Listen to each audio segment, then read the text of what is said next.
Hello everyone, welcome back. आज हम discuss करने वाले हैं वीड मैनेजमेंट के बारे में। वीड मैनेजमेंट से पहले वीड्स है क्या और हमें उसे मैनेज करने की नीड क्यों है, इसको थोड़ा डिस्कस कर लेते हैं। Weeds is a plant grown at a place where it is not desired. तो कोई भी प्लांट जो आपका अनडिजायरेबली आपके फील्ड में ग्रो हो रहा है उसको हम वीड कंसिडर करते हैं। It can also be defined as unwanted plant in the field. जो कि आपके अनवांटेड प्लांट है फील्ड में, उनको आप वीड कह सकते हैं। अगर आपका राइस का फील्ड है, उसमें आपका कोई प्लांट, मान लीजिए आपका सूरगम का है, फिर आप कोई भी अदर प्लांट देन राइस बीच में कुछ ग्रो हो जाते हैं, तो वो भी आपके एज ए वीड हो सकते हैं। चाहे वो आपका कॉमर्शियल क्रॉप हो, चाहे वो आपका वीड ही हो। तो वीड क्या है, वो सारे ही अनवांटेड प्लांट हैं जिनका आपके लिए कॉमर्शियली यूज नहीं है या फिर जो आपके लिए फेवरेबल नहीं है, वो सब आपके वीड में आते हैं। हम इनको रिमूव क्यों करते हैं या फिर इनको मैनेज क्यों करते हैं, इसकी क्या जरूरत है? क्योंकि जो आपकी वीड्स होती हैं वो आपकी मेन क्रॉप के साथ कम्पीट करती हैं स्पेस के लिए, लाइट के लिए, न्यूट्रेंट, मॉइस्चर के लिए। और उसके अलावा जो आपकी वीड्स होती हैं उनकी वजह से मेन फील्ड में आपके पेस्ट एंड डिजीजेस भी हो सकते हैं, इसलिए वीड का मैनेजमेंट करना नेसेसरी हो जाता है। Loss cost by the weed की वजह से हमें क्या क्या नुकसान हो रहे हैं। पहले तो है कि आपका कॉस्ट ऑफ कल्टीवेशन ही बढ़ा देता है, क्योंकि आपको वीड मैनेजमेंट करने के लिए फिर आपको अलग सा इनपुट देना पड़ रहा है। वो कॉस्ट ऑफ कल्टीवेशन को बढ़ा रहा है। रिड्यूस क्वालिटी ऑफ क्रॉप, क्योंकि वो आप कम्पीट करेगा रिसोर्सेज के लिए मेन क्रॉप के साथ, देन डेफिनेटली वो मेन क्रॉप की क्वालिटी को क्या है अफेक्ट करेगा। देन हर्बरिंग पेस्ट एंड डिजीज, तो वो पेस्ट और डिजीज को क्या है एज एन उसके लिए होस्ट काम करता है। उसकी वजह से जो है मेन फील्ड में पेस्ट एंड डिजीज भी कॉज हो सकती है। Then smothering the growth of crop, क्या करता है ये कि जो मेन क्रॉप की जो ग्रोथ है उसको रोक देता है, क्योंकि ये जो आपका स्पेस है उसे ऑक्यूपाई कर लेगा। और उसके अलावा न्यूट्रेंट और मॉइस्चर उस सब के लिए कम्पीट करता है एज वेल। मेन क्रॉप को क्या है, उसकी ग्रोथ को क्या है रोक लेता है, तो ग्रोथ उसकी अच्छी नहीं होगी। Then interfere with agriculture operation, अब जो आप एग्रीकल्चर ऑपरेशन करते हैं उसमें भी आपका इंटरफेयर करेगा। एंड कुछ प्लांट तो आपका इनफैक्ट कुछ केमिकल भी सिक्रीट करते हैं जो कि आपके हार्मफुल होते हैं भी, जैसे एलिलोपैथिक इफेक्ट है बहुत सारे प्लांट्स में और ये देखने को मिलता है। इसमें क्या होता है कि प्लांट आपका अपने रूट्स के थ्रू या फिर आपका पार्ट भी हो सकता है, मेनली ये रूट्स के थ्रू होता है, तो आपका एक केमिकल सिक्रीट करता है। ऐसे केमिकल सिक्रीट करता है जिनकी वजह से आपकी मेन क्रॉप्स ग्रो नहीं हो पाती हैं। तो ये क्या है, आपका हार्मफुल सिक्रेशन भी करता है। तो ये सब क्या है, वीड की जैसे आपको लॉसेस हो रहे हैं। देन इसको मैनेजमेंट की बात आती है, तो वीड मैनेजमेंट के आपके मेथड्स होते हैं अलग अलग। तो बेसिकली जो वीड कंट्रोल मेथड्स है वो आपके दो टाइप के हैं। पहला आपका क्यूरेटिव, एक है आपका प्रिवेंटिव। प्रिवेंटिव मेथड से क्या मतलब है कि प्रिवेंट कर देना पहले ही, बिफोर द इमरजेंसी। इससे पहले आपकी वीड फील्ड में आपको दिखे, वीड उसमें ग्रो हो या फिर कह सकते हैं कि सीड से उसके जर्मिनेट हो या फिर किसी भी मीन से, जैसे कोई जहाँ से भी जर्मिनेट होता है, इससे पहले वीड आपकी फील्ड में एंटर करे, आपको उससे पहले ही कुछ ऐसे टैक्टिक्स फॉलो करने हैं सो दैट कि वीड आपके फील्ड में आए ही ना। These are called preventive measure. Preventive means prevent कर देना पहले ही। अब अगर मान लीजिए आप पहले से प्रिवेंट कर रहे हैं लेकिन स्टिल कुछ रीजंस की वजह से आपकी वीड आ गई, या फिर आप मान लीजिए प्रिवेंटिव मेथड आपने फॉलो नहीं किए हैं, अब आपकी वीड प्लांट फील्ड में हो चुकी है। अब उसके बाद जो आप मेथड यूज करेंगे, these are called curative, means आपका कॉल हो चुका है, अब उसको क्योर करना है। तो क्यूरेटिव के आपके दो मेथड्स होते हैं। एक होता है इरेडिकेशन, मीन्स फील्ड से कंप्लीटली वीड को रिमूव कर देना है। दूसरा है आपका कंट्रोल मेथड्स, जिसमें आपके mechanicals, cultural, biological and chemical methods आते हैं। और इस सब के लिए हम कहते हैं integrated weed management. Then preventive methods के बारे में देखते हैं। प्रिवेंटिव मेथड क्या है कि prevention of introduction and spread of the weed, means weed plant का, वीड्स का इंट्रोड्यूस करना फील्ड में, उसको भी प्रिवेंट करना है कि उनका हम इंट्रोडक्शन ही ना करवाएं, और अगर इंट्रोडक्शन हो भी रहे तो वो स्प्रेड ना हो जाना।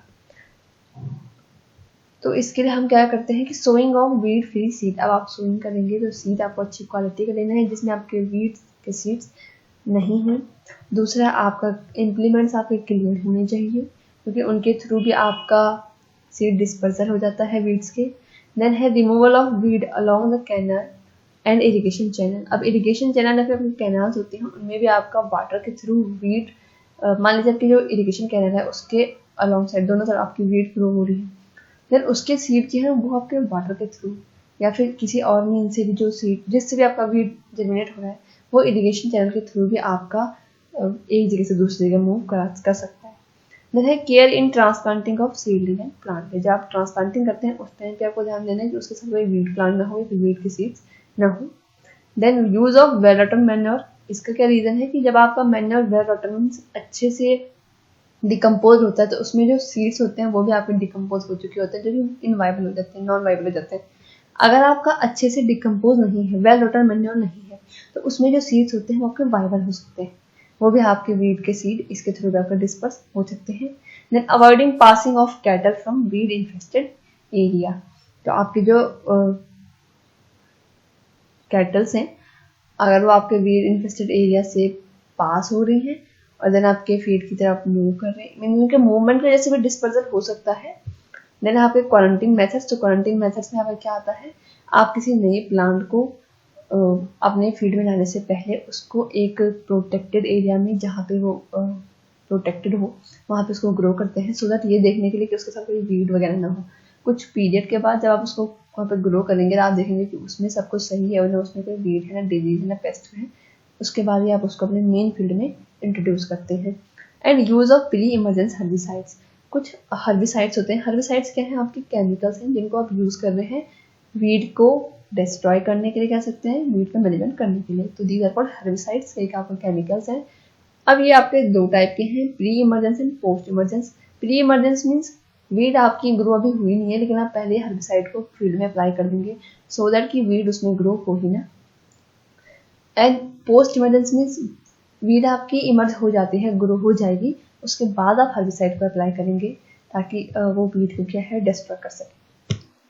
देन है आपका इरेडिकेशन। तो इरेडिकेशन क्या है, weed eradication is achieved by killing existing plant and destroying the viability of all organ of multiplication. तो आपका जो प्लांट है या फिर उसके जो ऑर्गन्स हैं जिसके थ्रू वो मल्टीप्लाई कर सकता है, इन सभी को क्या है किल कर देना या फिर डिस्ट्रॉय कर देना क्या है इरेडिकेशन है।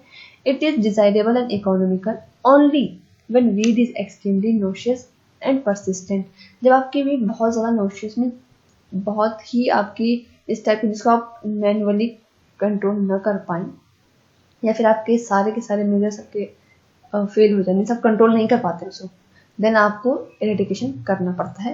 या फिर आप तब करते हैं जब आपके फील्ड में मान लीजिए आपका फील्ड है, पूरे फील्ड में आपकी वीड ही वीड ग्रो है, देन आप इरेडिकेशन के लिए जाते हैं। देन क्या है Eradication is not possible in one season or year, as some weed seed may have viability for as long as 50 years. तो eradication कभी कभी पॉसिबल नहीं है क्योंकि कई सीड्स की जो वीट का सबसे बड़ा नुकसान या फिर कह सकते हैं उसका प्लस वीड्स का प्लस पॉइंट क्या है, क्योंकि जो सीड की वाइबिलिटी होती है वो बहुत ज़्यादा होती है।